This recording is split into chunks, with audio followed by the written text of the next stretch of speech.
Colossiens chapitre 1. On continue dans notre série de messages, les gens ordinaires dans l'œuvre de Dieu, les gens ordinaires que Dieu a utilisés dans son œuvre. Alors, Colossiens chapitre 1.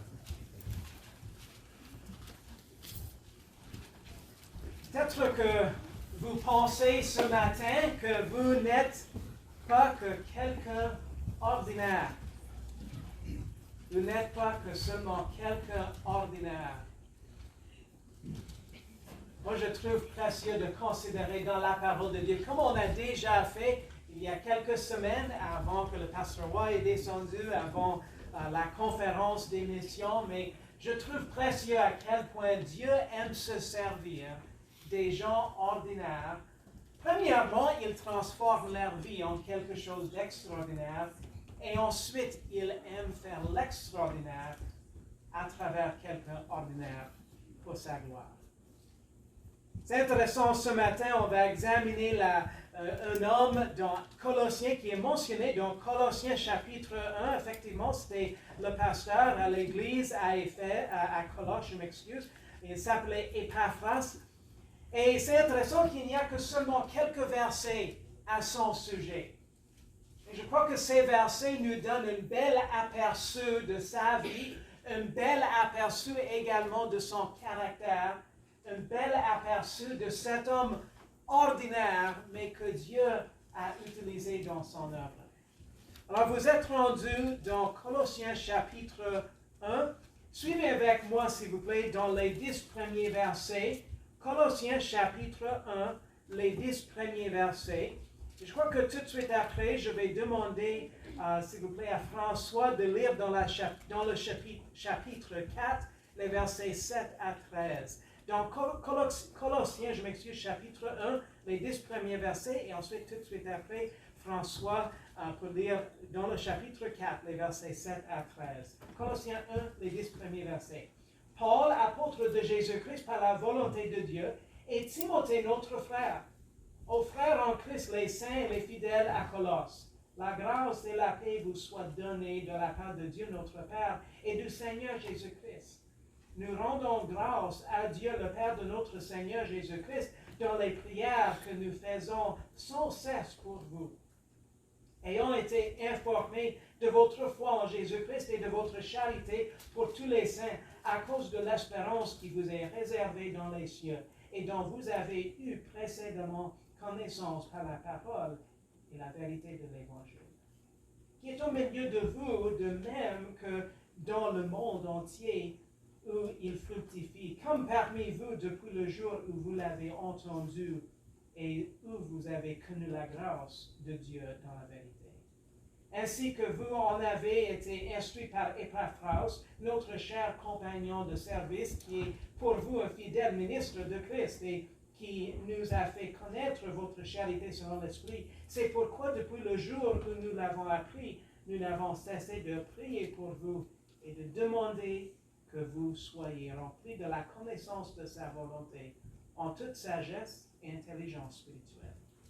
De telle sorte que vous vous conduisiez de manière digne du Seigneur pour lui plaire en toutes choses, portant des fruits en toutes sortes de bonnes œuvres et croissant dans la connaissance de Dieu. François, s'il vous plaît, puis-je vous demander de lire dans le chapitre 4, Colossiens chapitre 4, les versets 7 à 13, s'il vous plaît. Chic, le frère bien-aimé, fidèle ministre et mon compagnon de service dans le Seigneur, vous apprendra tout ce qui me regarde. Je vous l'ai envoyé exprès, afin qu'il connaisse les choses qui vous concernent et qu'il console vos cœurs. Avec Onésime, fidèle et bien-aimé frère, qui est de votre pays, ils vous informeront de tout ce qui se passe ici. Aristote, mon compagnon de captivité, vous salue, ainsi que Marc, cousin de Barnabas, pour lequel vous avez reçu des ordres. S'il va chez vous, recevez-le. Jésus, surnommé Justus, vous salue aussi. Ils sont de la circoncision et ce sont les seuls compagnons d'œuvre dans le royaume de Dieu, qui a été pour moi une consolation. Épaphras, qui est des vôtres et serviteur de Christ, vous salue. Il ne cesse de combattre pour vous dans ses prières, pour que vous soyez parfaits et accomplis dans toute la volonté de Dieu. Car je lui rends le témoignage qu'il a un grand zèle pour vous et pour ceux de Laodicée et de Hiérapolis. Et ensuite, suivez avec moi, on va juste garder votre place dans Colossiens, mais avancer un petit peu dans Philémon, je m'excuse, les versets 23 à 25. Philémon, 23 à 25. Philémon, les versets 23 à 25. Épaphras, mon compagnon de captivité en Jésus-Christ, Marc, Aristarque, Démas et Luc, mes compagnons de travaux, te salue. La grâce de notre Seigneur Jésus-Christ soit avec votre esprit. Amen. Merci Seigneur pour ta parole. Seigneur, je te demande que tu puisses nous enseigner. Seigneur, que tu puisses nous guider. Et Seigneur, que tu puisses nous parler à notre cœur. Seigneur, quel point même tu veux et tu peux te servir de nous, les gens ordinaires, pour ta gloire et pour ton œuvre. Au nom de Jésus, je prie. Amen. Amen. Donc, Épaphras, on connaît Épaphras comme le pasteur de l'église à Colosse. Épaphras était, comme on vient de constater, c'était un compagnon de travail et dans le ministère de l'apôtre Paul. Et en quelque sorte, également, selon les versets qu'on vient de lire, un genre de compagnon de captivité.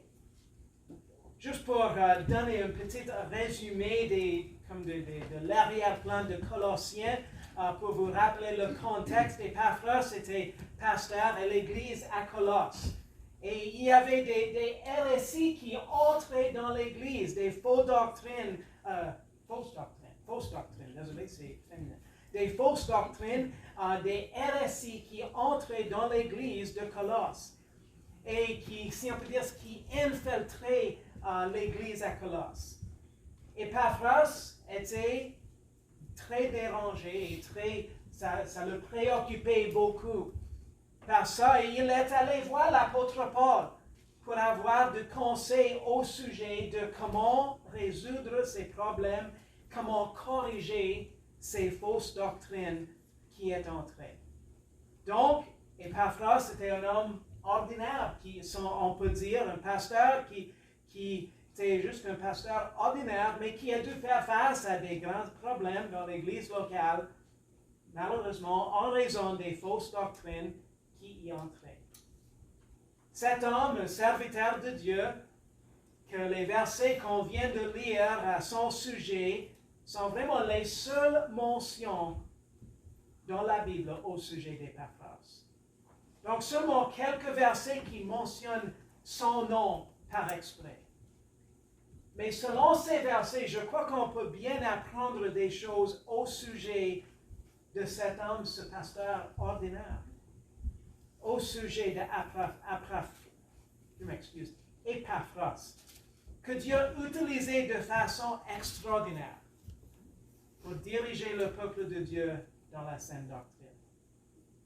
Les versets qu'on vient de lire nous décrivent Épaphras de façon très positive. Colossiens 1, chapitre 7, Paul décrit cet homme ordinaire, Épaphras, comme son cher compagnon de service. Question à vous poser ce matin. Est-ce que vous pouvez dire que vous avez un cher compagnon? Seulement quelques-unes, oui. Est-ce que c'est précieux d'avoir un cher compagnon? A dearly beloved brother, comme je crois que ça dit en anglais, a dearly beloved brother. Un cher compagnon de service. Moi, je trouve précieux de considérer ça. Paul ne donnait pas ce terme à n'importe qui. C'est un terme d'amitié dans le service du Seigneur, mais c'est également un beau compliment. Et c'est seulement quelques-uns qu'on voit un tel terme employé pour les décrire dans la parole de Dieu, même de la part de l'apôtre Paul. Et c'est un beau compliment, vraiment. Je crois qu'il venait du cœur de l'apôtre Paul, qui exprimait son amour, mais également son appréciation de ce serviteur leader, Epaphras. Dans Colossiens chapitre 1, le verset 7, Paul décrit Epaphras également comme un fidèle ministre de Christ. Moi, je crois que, j'espère que c'est le cas pour nous tous, mais je crois que, je peux dire pour la majorité d'entre nous, notre désir lorsqu'on se rend devant le Seigneur, c'est qu'il puisse nous appeler un fidèle serviteur, n'est-ce pas? Un fidèle serviteur. Cet homme ordinaire avait non seulement le cœur d'un serviteur leader, mais il était un fidèle ministre auprès des Colossiens. On peut dire que Epaphras, il prenait au sérieux sa job, le ministère que Dieu lui avait confié. Il prenait au sérieux la croissance des brebis, des chrétiens dans son troupeau, si on peut dire, dans son église locale. On peut peut-être penser juste pendant un instant à David dans l'Ancien Testament. On connaît David comme étant un homme qui était un berger. Il s'occupait des brebis de son père et selon ce qu'il raconte, même au roi Saül, ça a l'air que David était un serviteur, il était un berger qui s'occupait bien des brebis. David, il s'occupait de ses brebis, même lorsque il racontait à Saül qu'il y avait un ours et un lion qui s'approchaient. Et il a même, je crois que dans le lion, je crois, si je ne me trompe pas, il disait qu'il avait même sauvé la brebis de la bouche des lions, du lion, je m'excuse. Et ça veut quoi? David, il n'était pas un lâche, n'est-ce pas? Il n'était pas un lâche. Il s'occupait des brebis de son père, même si ça allait comme mettre sa vie en jeopardy. How do you say that? En danger, merci.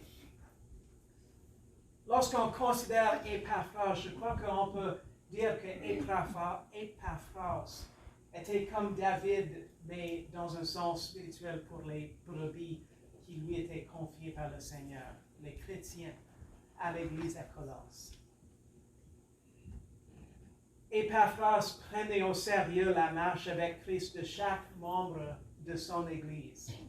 La maturité dans le Seigneur et dans la bonne doctrine biblique. Pour cette raison, le pasteur Epaphras, il est allé voir l'apôtre Paul pour du conseil, pour de l'aide, pour de la sagesse, comment mieux combattre les hérésies qui étaient répandues dans l'Église à Colosse. S'il n'était pas un fidèle ministère, il aurait tout simplement eu une attitude de laisser faire. Je m'excuse, Élie, désolé. Déplacer ça un peu. Il était un fidèle ministère qui se préoccupait du bien-être spirituel de son troupeau. Comme nous avons déjà constaté selon Philémon, le verset 23, Paul a également appelé Epaphras son compagnon de captivité. C'est évident qu'Epaphras n'était pas peur de s'identifier avec Paul en tant que prisonnier pour Jésus-Christ. Epaphras était un encouragement pour l'apôtre Paul, même lorsqu'il se trouvait en prison. Je ne sais pas quant à vous, mais pour Epaphras, si je mettais dans la place d'Epaphras, aller voir l'apôtre Paul lorsque Paul était en prison, ça aurait vraiment eu la possibilité qu'Epaphras aurait été compté comme prisonnier aussi avec Paul. Il allait voir, il était compagnon, ami de prisonniers. Il se mettait effectivement, si on peut dire, en captivité avec Paul comme son ami. Mais il existe un domaine de la vie et du ministère de cet homme ordinaire, Epaphras, qui se fait remarquer, et c'est son ministère de prière. Venez avec moi dans le chapitre 4. Chapitre 4 et le verset 12. Et on apprend au sujet de la fidélité de cet homme ordinaire, Epaphras, mais dans un ministère extraordinaire, c'est le ministère de la prière. Colossiens chapitre 4 et le verset 12. Ce verset nous dit, Epaphras, qui est des vôtres et serviteur de Christ, vous salue. Il ne cesse de combattre pour vous dans ses prières, pour que vous soyez parfaits et accomplis dans toute la volonté de Dieu. Moi, je trouve que c'est précieux de considérer la fidélité d'Épaphras, même de combattre dans la prière du peuple des brebis dans son troupeau que Dieu lui avait confié. Ce géant dans la prière savait bien comment déposer ses fardeaux et ses soucis devant le Seigneur. Qu'est-ce que cela amène dans votre esprit lorsque vous entendez ce terme de combattre pour vous dans ces prières? Est-ce que vous avez déjà vu des gens qui combattaient, disons, dans le sport? Moi, je trouve que c'est intéressant moi, je ne suis pas quelqu'un qui aime le sport, mais j'aime surtout entendre au sujet des Olympiques. Je me rappelle, à un moment donné, on est allé à Moncton et j'avais un rendez-vous avec un médecin et on a dû rester dans un motel à Moncton. Et je me rappelle, c'était les Jeux olympiques d'hiver en 2012, je crois, si je ne me trompe pas. Et je me rappelle voir les Olympiques et c'était toujours quelque chose de, si on peut dire, ils combattaient pour ce précieux médaille d'or. Et soit dans le hockey, ils combattaient fort pour avoir le plus de buts, soit dans la vitesse des, est-ce qu'on dit les skieurs? Est-ce que ça se dit bien en français, les skieurs? Dans les skieurs qui combattaient pour combattre, pour battre le record de vitesse, ils travaillaient, ils se poussaient encore plus fort, plus vite. Même lorsqu'on considère également, on peut juste prendre une autre petite illustration à ce sujet de combattre. Je me rappelle, lorsque je grandissais sur la ferme, on avait un chien qui faisait bien, un berger allemand qui faisait bien comme un chien de garde. Également pour les petits animaux, comme des ratons laveurs, ça se dit? Des ratons laveurs, et ce chien pouvait bien combattre un raton laveur et des autres petits animaux. Mais c'est intéressant à quel point, parfois, si on avait un gros raton laveur, moi, je n'ai pas constaté cette bataille, je m'excuse, mais mon père m'avait raconté ce chien qui s'appelait Queen, ce qu'elle faisait avec un gros raton laveur. Et ça arrivait, mon père avait vu son chien, le chien à la ferme, battre, si on peut dire, un raton laveur, un gros. Et mon père m'a raconté que ce que ce chien faisait dans cette bataille contre le raton laveur, elle le prenait dans sa bouche et comme, how do you say shake your head, comme, secouer, oui, ok, secouer la tête pour secouer le raton laveur. Je crois que le but c'était de casser le dos. Mais ce chien Queen faisait ça à plusieurs reprises jusqu'à ce que le raton laveur était immobilisé. Lorsque je considère combattre dans la prière, lorsque je considère cette idée de combattre, je pense à ça. Je pense à des équipes qui combattent pour le médaille d'or. Je pense même à ce chien Queen qui combattait contre les ratons laveurs pour les tuer, pour ne pas les avoir à la ferme. Mais lorsque je pense à combattre dans la prière, on parle de quelque chose qui a une valeur éternelle. Combattre pour une médaille d'or, évidemment, en quelques années, ça va être oublié. Savez-vous quoi? Moi, je ne me rappelle pas qui a gagné en 2012 la médaille d'or des Olympiques de hockey en 2012. Savez-vous quoi? À un moment donné, tout cela est oublié.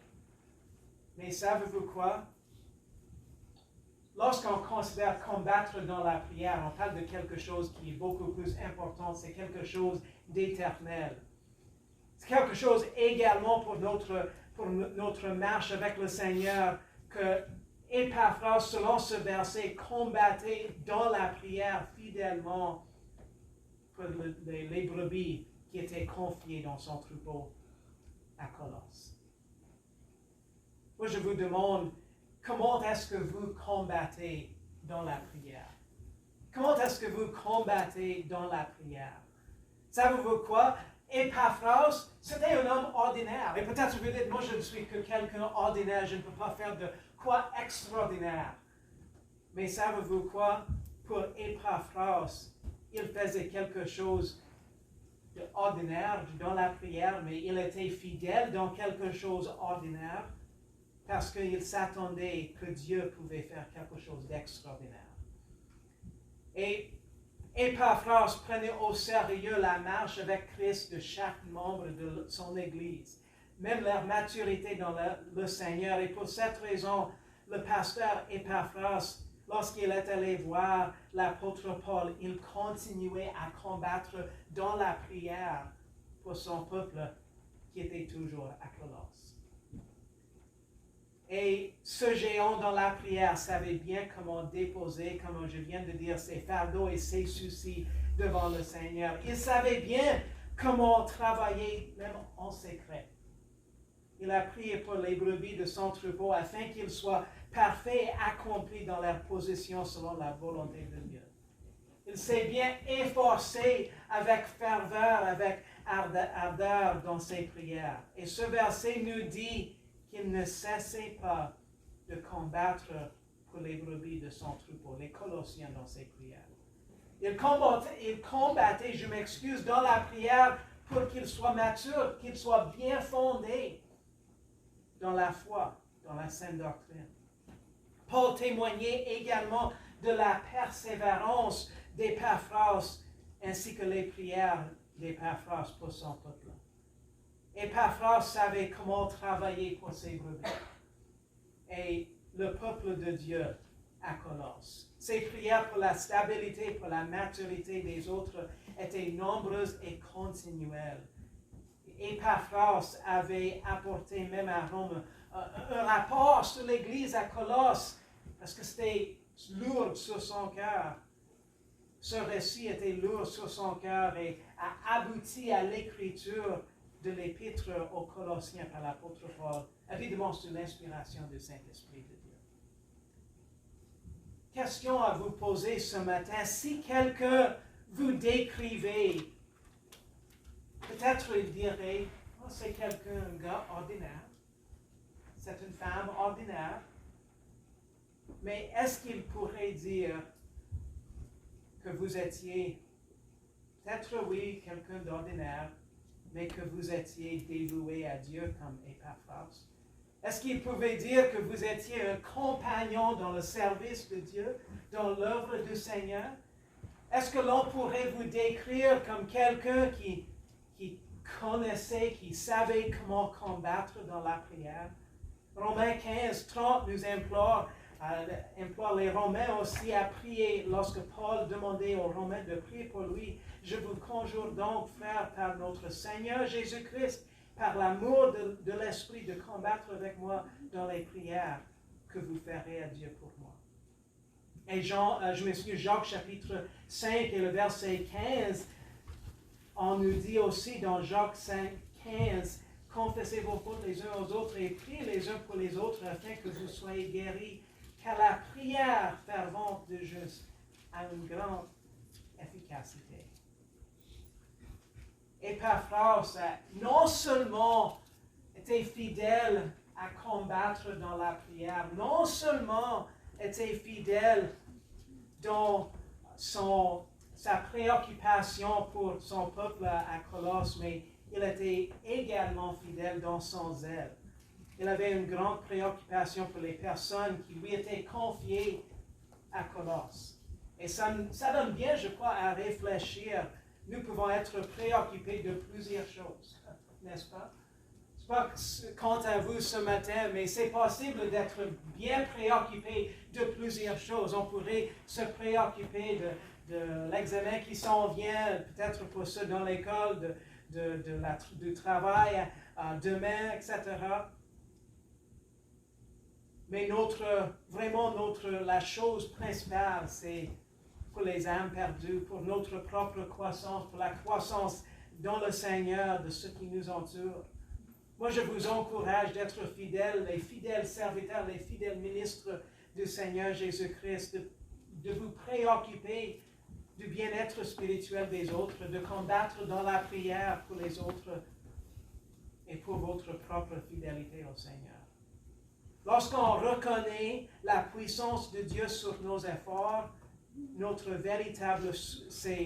lorsqu'on reconnaît la véritable source de puissance comme Épaphras le faisait, c'est à ce moment-là que l'extraordinaire s'accomplit à travers l'ordinaire.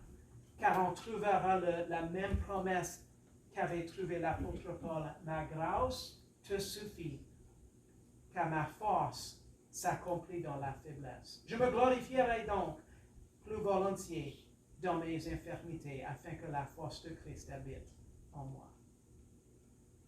Lorsqu'on considère Épaphras, quelqu'un qui était ordinaire, un gars ordinaire, mais il servait un Dieu de l'extraordinaire. Il était fidèle dans sa prière, il était fidèle même dans sa préoccupation pour la saine doctrine dans son Église. Moi, je pense à d'autres qui étaient des gens ordinaires dans la parole de Dieu. Moi, je considère un jeune homme qui était un homme assez ordinaire dans une grosse famille, mais qui était haï par ses frères. Il était vendu comme esclave par ses frères. Il était rendu dans un pays étranger et il est devenu juste un serviteur ordinaire. Mais il était fidèle. Son travail était constaté et malheureusement, également, si on peut dire, je ne sais pas si ça se dit bien, mais sa beauté, est-ce qu'on peut dire ça au sujet d'un gars, mais a été constaté aussi. Il était faussement accusé et mis en prison, mais même en prison, son caractère était reconnu, même jusqu'un autre prisonnier. Mais à un moment donné, Dieu l'avait permis d'interpréter les songes du roi. Savez-vous quoi? Joseph, dans l'Ancien Testament, un gars assez ordinaire, on peut dire, est devenu comme le cerveau pour sauver le monde durant une grosse famine. Il y avait aussi dans l'Ancien Testament un bébé ordinaire et qui était né à un couple probablement très ordinaire. Mais il vivait dans une époque où le roi menaçait le peuple juif et ordonnait que tous les petits bébés mâles soient mis dans la rivière, tués. Savez-vous quoi? Les parents de Moïse étaient les parents ordinaires qui aimaient leur bébé, qui aimaient leur jeune fils. Ils voulaient le sauver. Alors, ils n'ont pas suivi la loi de mettre leur bébé dans l'eau. Ensuite, mais au lieu de ça, ils ont fait un petit bac et ont mis là-dedans.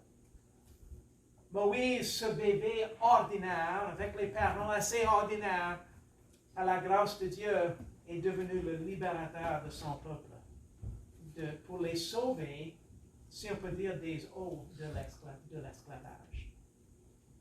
Savez-vous quoi? Dans le Nouveau Testament, il y avait quelqu'un que les leaders religieux pensaient que c'était seulement un homme ordinaire, jusqu'un autre charpentier de Nazareth. Même Nathanaël avait demandé, y a-t-il de bon qui peut sortir de Nazareth? Les leaders religieux pensaient que c'était juste quelqu'un autre charpentier. Mais savez-vous quoi? Celui que eux ils pensaient était seulement quelqu'un d'ordinaire était à la fois le Fils de Dieu. Et Jésus est devenu le libérateur du monde entier parce qu'il a pour vous le seul moyen de salut, de pardon des péchés. Savez-vous quoi? Lorsqu'on considère ces hommes ordinaires, ces gens ordinaires dans la parole de Dieu, ce n'est plus tout simplement ce que sont les noms de ces gens qui sont ordinaires, mais c'est le fait qu'ils étaient bien disposés à servir le Dieu de l'extraordinaire. Et ce matin, moi, je vous encourage dans ce sens. Peut-être vous dites, oh, moi, je ne suis que quelqu'un d'ordinaire. Savez-vous quoi? On vient de passer notre conférence d'émission à l'œuvre avant la nuit. La nuit vient dans laquelle personne ne peut travailler. Peut-être même dimanche dernier, vous vous disiez, je ne sais pas ce que moi je peux faire, je ne suis que quelqu'un ordinaire. Mais savez-vous quoi? Lorsqu'on se met, si on peut dire, à la disposition de notre Dieu, lorsqu'on se met à la disposition dans l'œuvre de notre Seigneur, c'est lui qui peut transformer même l'ordinaire en œuvre extraordinaire. Moi, je vous encourage. Peut-être ce matin, vous dites, je ne suis que quelqu'un ordinaire. Il n'y a rien d'extraordinaire que je peux faire. Mais savez-vous quoi?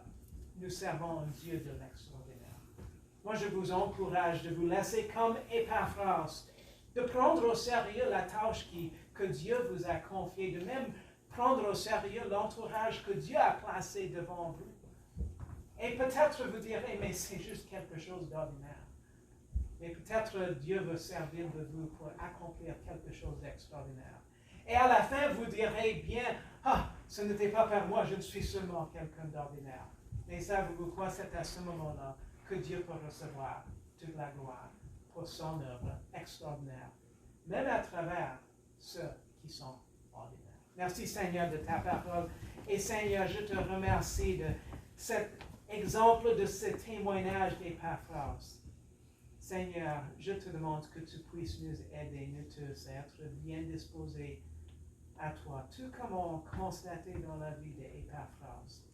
Épaphras, un homme ordinaire, pasteur à Colosse, seulement quelques versets qu'on lit à son sujet. Mais Seigneur, à travers lui, à travers le fait qu'il était bien disposé à toi, Seigneur, toi, tu as accompli des grandes choses, Seigneur. Même cette lettre à Colosse, Seigneur, pour nous diriger dans la saine doctrine, Seigneur, était une partie, le résultat de cet homme qui était si préoccupé du bien-être spirituel de son peuple. Merci de son exemple de la prière. Aide-nous, Seigneur, de combattre dans la prière. Seigneur, aide-nous d'être engagés à toi, Seigneur, fidèle, Seigneur. Et Seigneur, merci que toi, tu es le Tout-Puissant et tu peux accomplir l'extraordinaire, même à travers l'ordinaire. Merci, Seigneur. On prie toutes ces choses au nom de Jésus. Amen. Je vous invite de vous lever debout. On va chanter.